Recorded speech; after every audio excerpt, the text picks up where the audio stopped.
reading the comic books. Hey, what's up, homie? Right on time. Always there when I call, but you are always on time. I see you up in there, Doomy. Right on. This is good timing, man, because I want to get your input on this. I got a new game that I'm playing for us, right? I got a new game that I'm just getting started, man. I think you're gonna like this. It's would you let them in your house, okay?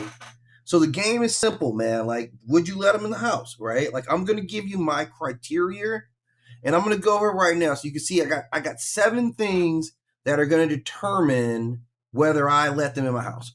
The first is my initial appearance. Like, what do I feel like when I see you at the door? And this is gonna matter if you're monstrous or if you're really good looking, right? We know this already, right? Then I'm going to look at like how much power do you actually have? Like what am I dealing with, right? Like are you Thanos or are you like, I don't know, Miss Daisy from Driving Miss Daisy. So that's going to be part of my risk determination right there. Then I'm going to look at your character. Like what do I know about you? Like how do you act? How do you behave? Can you be trusted, man, right? Hey, happy 4th of July. Thank you for selling from I'm in Louisiana, so we had a great celebration out here too. Yeah, I know. We still show love, right? So what's your character like, right? Like this is going to be an important part for a lot of these characters. Then what's your motivation? What's the reason you're at my heart? You're at my doorstep right now, right? Then we're going to get right into it. Like, what's the best thing if I'm weighing out this risk of letting whoever you are getting access to my house? Like, what's the best case scenario? How good is that? What's the worst case scenario? How bad is it? And then ultimately, I'll give you guys my final verdict. So feel free to weigh in on these, right? Because the first one we got, this is a doozy. This was a head scratcher right now. I'm gonna tell you who it is, man. Like, if you're into the show, like Daemon Targaryen, right? So this is the scenario, right? Daemon Targaryen knocks on my front door. Like I'm chilling. I'm just doing my thing. I hear a knock, and it's Daemon Targaryen, right? Okay. So the first thing when Daemon Targaryen rolls up, you haven't watched Game of Thrones, man. I'm like a Game of Thrones aficionado. Yeah, like or Superbox. Or do the books, man. Like do the books. Like I did audiobooks. I don't know if you do audiobooks, but I did the audiobooks on Game of Thrones. Um, yeah, I get it. I see what you're saying. Like, I'm gonna break these characters down, man. You'll get this though. Okay, so Daemon Targaryen walks up to my house. I see him, right? And when I first see Daemon, what am I thinking? Daemon's kind of a cool dude. I'm not gonna lie, man. Daemon's actually a very cool dude. Like he's cool. His armor's cool. Like it depends. If you rolled up on your dragon, I'm already feeling a little like hesitant about this situation. I'm not gonna lie. If you roll up on the dragon, I'm already feeling mad hesitant about letting you in the house. Anybody roll up on a dragon, I don't know him. Like I'm a little tight. I'm a little tight right now. Okay. Now here's the thing. Okay. So he rolls up with the dragon, and now I'm gauging his overall power set, and it's insane. Like Daemon by himself, Daemon is one of the most capable warriors in Westeros, right? Now, hey, stay with it, Doomy, because I'm gonna get out. I'm not just gonna do Game of Thrones. I got some other characters you're probably gonna get into before I even pull out here. So just stay in there with me, okay? So Daemon by himself is one of the baddest warriors in Westeros. Like this dude is nice with it, man. Like he's nice with it, man. He's really, really well equipped, like to handle business, okay? And he has a dragon. So if he rolls up and he decides that like he mad at me for whatever reason, like it's done. It's little to nothing, more nothing that could be done about it, right? Now I got to judge his character, right? Right. See, here's the thing about Daemon. Even when he's cool with you, his loyalty is still kind of suspect, man. I'm not gonna lie, right? He's very devoted to people he genuinely loves, but he has courage, affection, even sacrifice. But you're also very impulsive. You're very vindictive. You're very manipulative. Just being true, what you did. I'm just being true, and you're capable of extreme violence, right? Like and your own desires. Like we always know, you want to be king. So like unless keeping me alive helps you be king, I can't really let you in. That's where I'm headed right now. Now, what's your motivation? This is the important part. Like, why are you here? What do you think that I can do for you, right? This is why Damon's here. Why are you here? Now, I'm thinking, man, you may want some information. Maybe you seeking shelter. Maybe you need an ally or you need a favor or a place to hide. Like, there's some strategic to why he's here. So I gotta be mad suspicious because I don't really have a lot.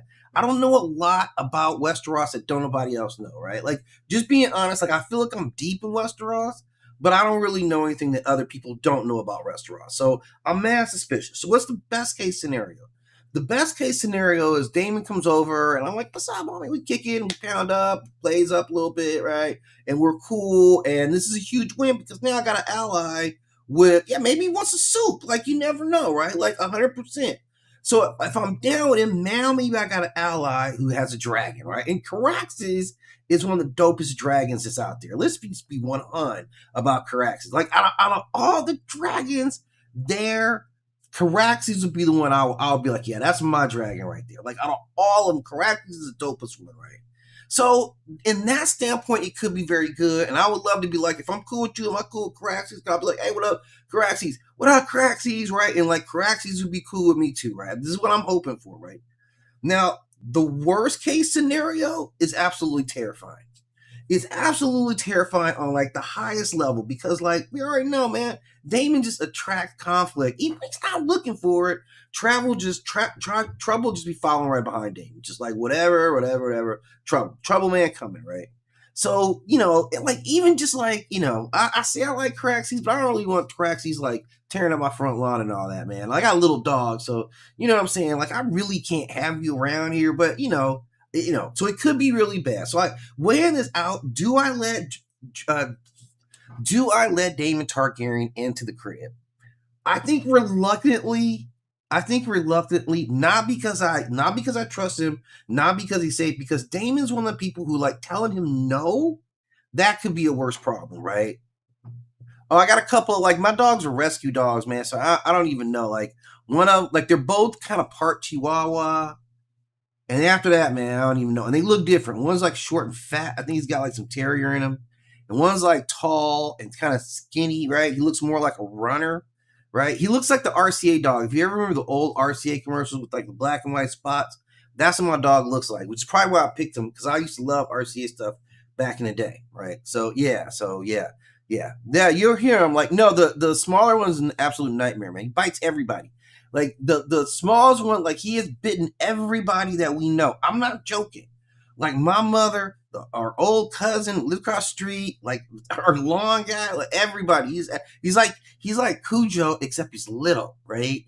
He's like Cujo. And if you haven't seen the movie Cujo, yeah, Cujo, man. I'm telling you guys, if you guys want a truly terrifying movie, it's about a giant dog that gets rabies and goes crazy and starts killing people. It's terrifying because none of us wins a one-on-one fight with a Saint Bernard, right? Not one-on-one. Okay. And here's the thing, like, I don't know why Stan Lee didn't use it, but apparently rabies gives you superhuman strength because he took several bullets. Like, they broke bats over his skull and he just kept coming, man. Like, he got stabbed. I don't even know how many times he got stabbed. But yeah, like, man, Cujo, whew, terrifying.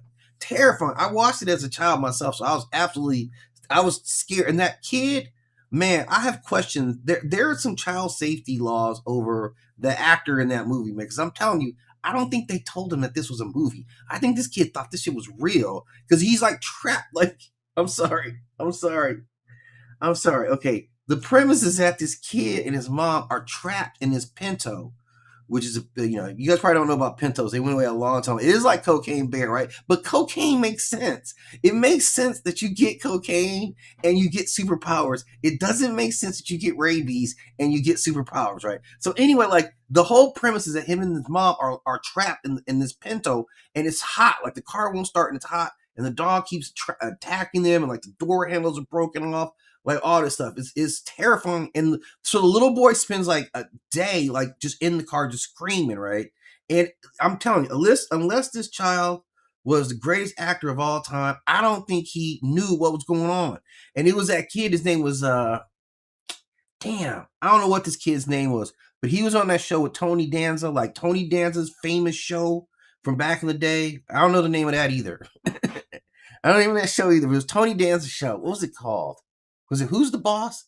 I think it was Who's the Boss, right? It's that little kid. Whatever that little kid's name is, that was a little kid. So having seen him in Who's the Boss, I don't think he was the greatest actor, right? Like, watching his acting in Who's the Boss didn't make me think he was putting on like an Oscar-worthy performance in Cujo. So I feel like, I base this off of nothing, right? Usually I just try to do some research. I'm basing it just off of pure instincts, man. Like, they didn't tell this kid this is going down, man. Directors will do stuff like that to you too, man. That's how directors are, man. We want to make it real. And so, like, it is real, right? Like, it is real. So anyway, let me get back to, so Damon, like, yeah, okay, Damon, you're not getting in, right? Like, you're getting in, but I gotta be cautious the whole time. And the probability of me dying is pretty high, right? Let's go on. Let's go on to the next one. So the next Targaryen, man, like the next Targaryen is, let's see, is this my favorite Targaryen? No, this is not. This is Daenerys Targaryen, right? So the next one up is Daenerys Targaryen. Do I let Daenerys Targaryen in the house, right? Like, I got this picture of her where she's looking kind of mad and intense and all that stuff. But this probably isn't how I'm going to see. This probably isn't how I'm going to see Daenerys Targaryen. You know what? You're right. And I feel like I'm doing it wrong. I did that because I don't like her as a character. That's why I showed that, right? Like, let me actually get a better image of Daenerys. Like, I'm doing her wrong. This is not how Daenerys is, like, 90% of the time, right? And I only did that because, like, I'm kind of a dick a little bit, man. Like, I just kind of didn't like her, so I figured, like, let me get her nastiest image. This will be better here, right? This will be better. Let me grab it for you guys here.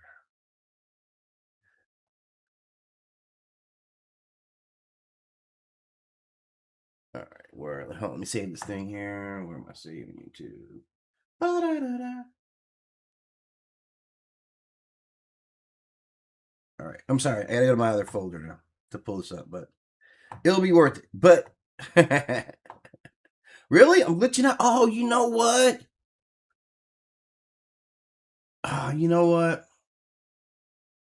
I got a ton of shit running. Hey, let me see if I can clip some of this stuff off right now. No, because I was downloading a photo, so I know it's pulling a bunch of memory.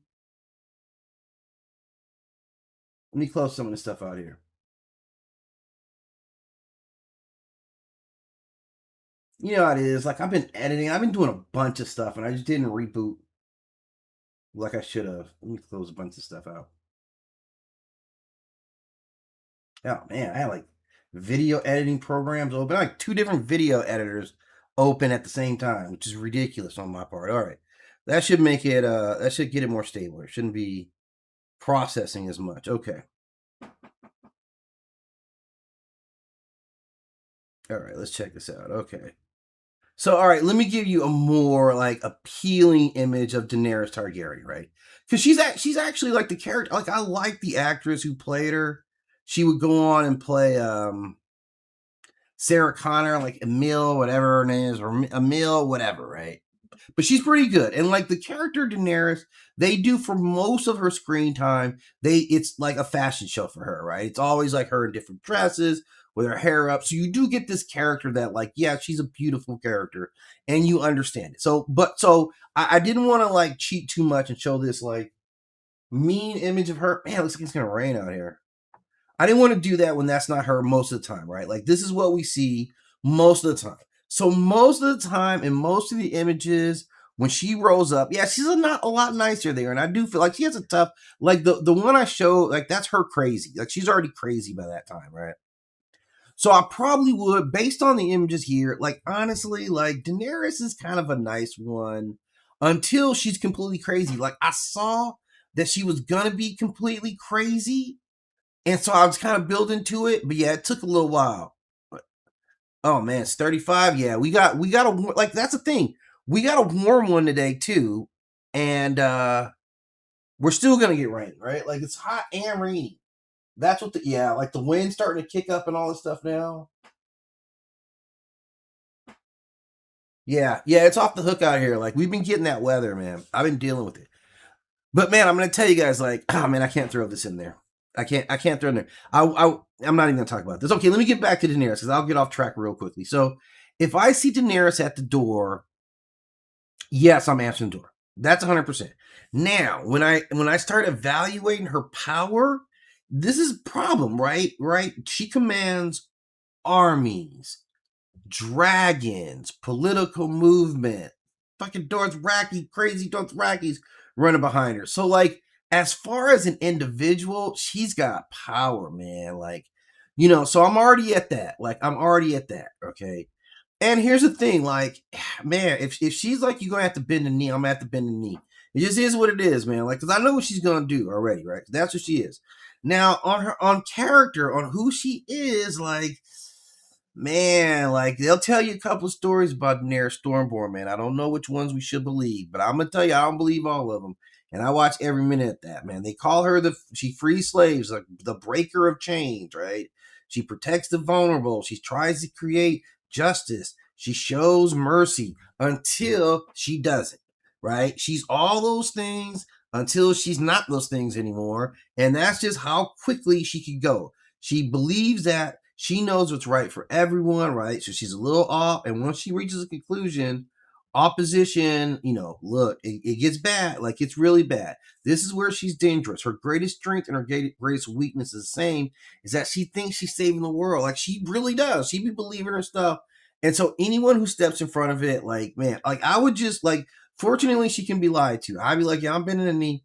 And, like, yeah, this is what it is. So if she shows up at my doorstep, why would Daenerys Stormborn be at my door? Let me think about this, right? Like, it's not really greed, okay? So I'm not really worried that she's trying to come up off of me, right? It's not gonna be like, nothing I have is better than anything she's got, so it's not gonna be that. She's usually there because of something that she thinks, at least, is justice, destiny, liberation, or her version of a better future, right? So all those things, right? Do I agree with her? Like, I agree with what a lot of what. Well, I didn't agree with the initial campaign. Like, I'm like, you had already established a kingdom of people who loved you. What are you trying to go back to Westeros for? Them people don't even know you, right? And your dad did a lot of damage to them. So I didn't think. Oh, Mo, your dog ran away. Okay, right. Wait. Would your dog just like leave when the dog wants to? All right. I'm gonna trust that your dog's gonna be back. That I can't let my dogs get out. My dogs are crazy. If I let my dogs go out, I have to find them. I don't even know if these dudes can find their way back home, man. That's what I'm doing. Like, I have like we got those little like air chips or whatever you put on like, we have to deal with our dogs. They're wild, man. These dogs are wild, man. Like, I don't know what is wrong. They got a big backyard, man. Like, I don't know what's wrong with these cats. And they get walks all the time. Like, I walk my dog like every day, right? Anyway, so if I see Daenerys, like, what's the best case scenario? Well, like, she likes me and she's like, yeah, I want you to do this and I want you to be my hand or something or other. And I'm like, yeah, it wouldn't be bad. Even though I know, knowing how it ends, I gotta say no. Well, knowing how it ends, I gotta say, like, I still gotta roll, man. Because of how it ends, I gotta roll, right? Like, that's what it is. Like, the worst case scenario is that I'm gonna get burnt up. Like, this is like, we already know. Here's the thing about Daenerys, right? She speaks Old Valyrian. And I've been watching the show and reading the books and all this stuff. Okay, yeah, okay, for sure, man. Thanks for stopping in. Thank you for all the support always. I'll be back tomorrow and I'll have something really good for you as well, all right? I have some really, really good stuff for you, definitely, okay? Thanks for all the support. I always appreciate it. I like this concept too myself. I'm having a lot of fun with this. So with Daenerys, like, the downside is, man, I'm going to get burnt up. Like, I don't know a lot of Old Valyrian words. Peace, be good, have a good rest. I don't know a lot of Old Valyrian, right? I know one. Oh, I've watched those 5 years and I've learned one word, and that is Dracarys. And the reason I know that one word is because Daenerys be saying that word all the damn time. She loves burning people up. That's the I'm burning you up word. So yeah, here's the thing. I do let her in. I feel more hopeful than letting Daemon in, obviously. And it could go right. And maybe I could even like have talked her out of raiding King's Landing and doing all that nonsense, right? Like, what you could have done was establish, like, you could have given King's Landing actual democracy is what you could have brought there, right? And that's what you should have done. You should have given people the right to choose and say, look, we're going to hold an actual election. and I'm gonna let the people decide who they want to rule, given both families. That would have been historic, right? But you didn't allow them to do that. You could have, and that's kind of the tragedy. But I let you in. I'm hopeful, but I already know it's gonna be bad. So it is what it is, Daenerys. Like I understand who you are. Okay. Now next, oh man, this is my man right here. This is my man right here. Okay, so this next one I got up here. Okay, this here, if you guys don't know, this is Bronn of the Blackwater, right? And Bronn of the Blackwater is one of the coolest characters in all the Seven Kingdoms. Like that's not even BS, right? Bronn of the Blackwater is one of the coolest characters you'll see. Like literally.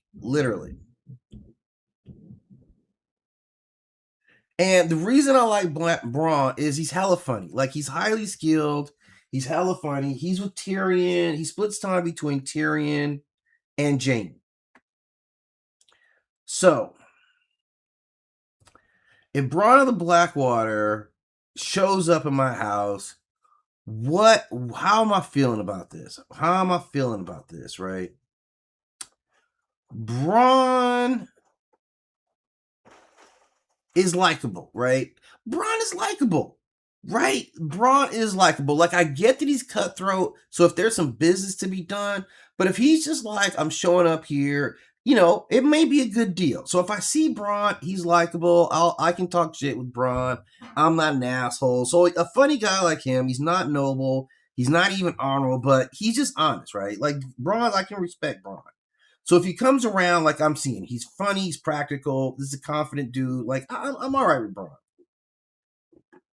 He's not gonna come and give me speeches. Like he talks in coins. He talks in what I can do for. So right off the bat, like okay, Bronn's a cool dude. I'm like, yeah, what's up, Bronn? Tell me about it, Bronny. Right? Let's speak on it. Right?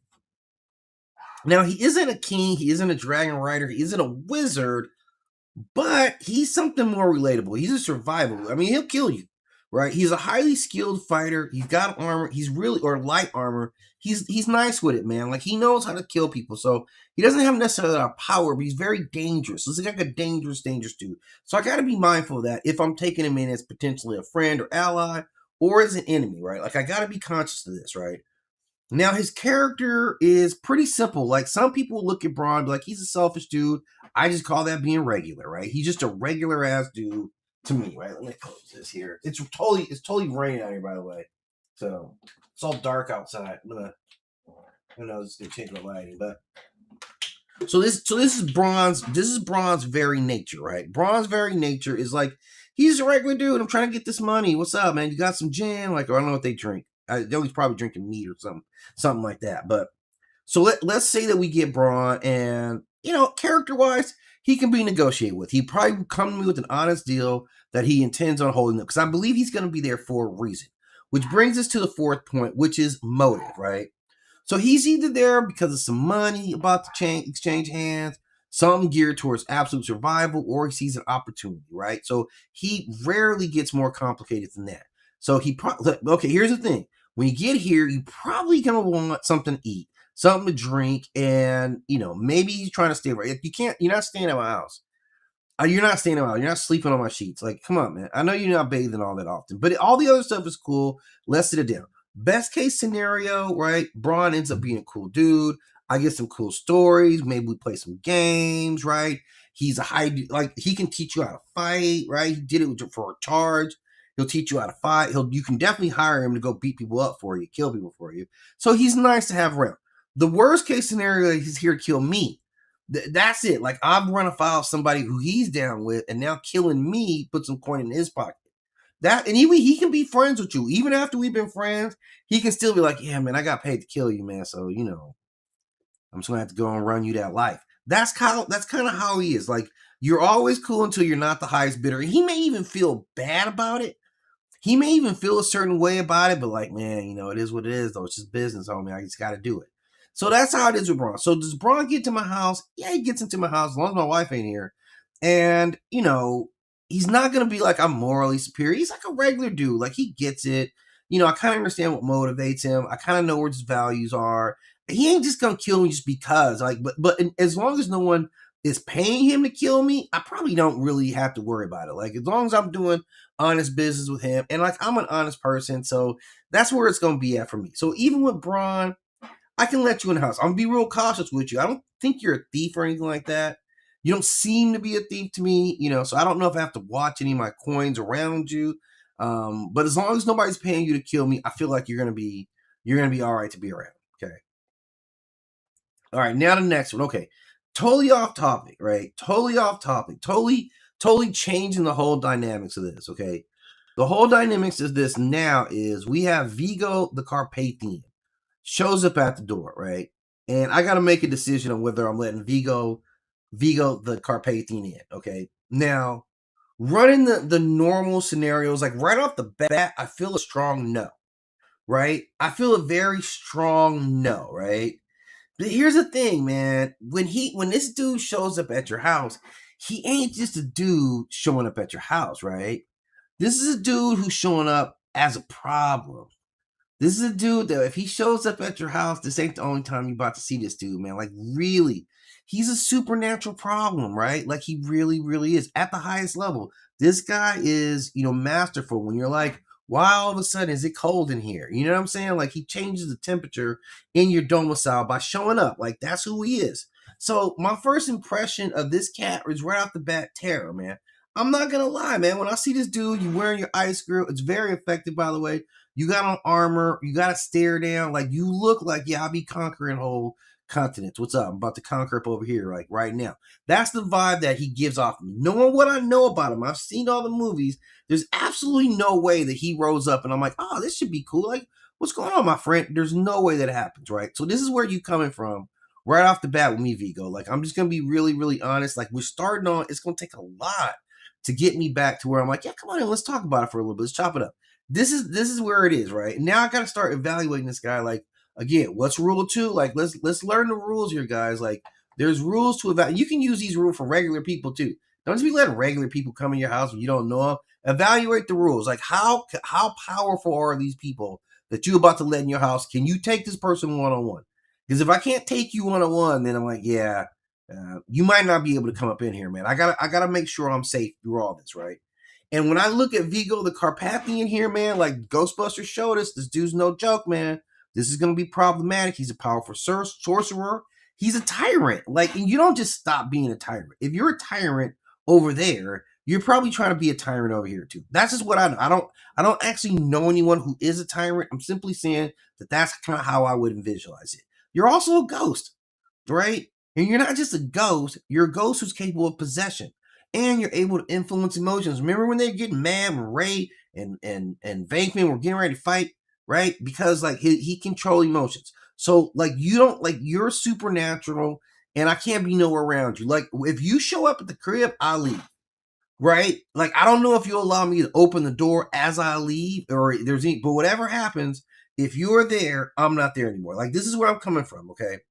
Now, here's the thing: usually before I get to hard determinations, I like to talk about the person's character before I get that. So let me take a moment to discuss the character of one said Vigo the Carpathian. Okay, so here's what we know about Vigo the Carpathian. Right, one, he's also known as Vigo the Cruel.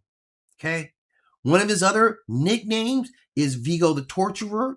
He's also known as Vigo the Despised and Vigo the Unholy, right? So after that, I don't need to know a lot more than this, right? I don't need to know. Thank you again, Snappa. Thank you so much. I don't need to know a lot about that at this point, right? If I know your names, if I'm reading your nicknames, I'm like, yeah, I ain't about to let this dude in. Like, yeah, it's already bad for you, right? And then here's the thing: it gets deeper. It's not gonna get better, right? It's not gonna get better because now I gotta ask this question: like, what's your motivation? Like, why are you at my house, and what do you think you're about to get out of this, right? Because he doesn't want something simple. This is gonna make it all worse. If I start looking at this, it gets a whole lot worse, right? Like, he didn't show up for conversation. He's not like, man, I just moved in and like we don't have our lawnmower yet. Can I just borrow yours real quick to tighten up my lawn? Which I would say no, but he's not there for that anyway, right? Like he's there for something a lot more insidious to it too, right? He's there because he's looking for some worship. He's looking for a host body. One of the main things, he's probably looking for a host body, right? And so that's why I don't work out, man. Just so they know, yeah, don't be trying to get over here me. You ain't gonna be able to run from nobody, right? He's looking for followers, which I'm not really trying to do that. Like, I follow the Lakers, that's enough. I got enough, like enough worship. I got all that with the Lakers. I don't need anything else, right? He's looking for some power, or you're trying to be reborn. Whatever you're trying to do, I don't want any part of it, right? Whatever Vigo the Carpathian is trying to do, I don't want any part of it. So your motivation here is going to be all the same, and it's all bad. Now, what's the best case scenario is I refuse him and he leaves. But I mean, that would be the best thing. Like, I say no and he goes away and never comes back. But that ain't what's going to happen, man. What's going to happen is the worst case scenario where I get possessed by him. Now I'm corrupt. I'm haunted all up over here. I got supernatural influences all up over my house, knocking stuff over. My house becomes like the center of a paranormal catastrophe. Like the HOA gets pissed off and starts fining me for all that kind of stuff. Yeah. Vigo is, yeah. Oh, you right about Zool. Like, don't think that Zool is not going to get spoken on as well. Like, Zool's got a whole, we got a whole topic for Zool coming up. Trust me on that, okay? Zool also has to be accountable for Zool's own behavior, right? Zool's going to have a hard time getting in this bad boy too, all right? So this is kind of what we're seeing. Like, the worst case scenarios with Vigo, they're all bad. There's not a scenario where it comes out good. So all I can hope for is that I say, no, you can't come in, and he forgets about it. And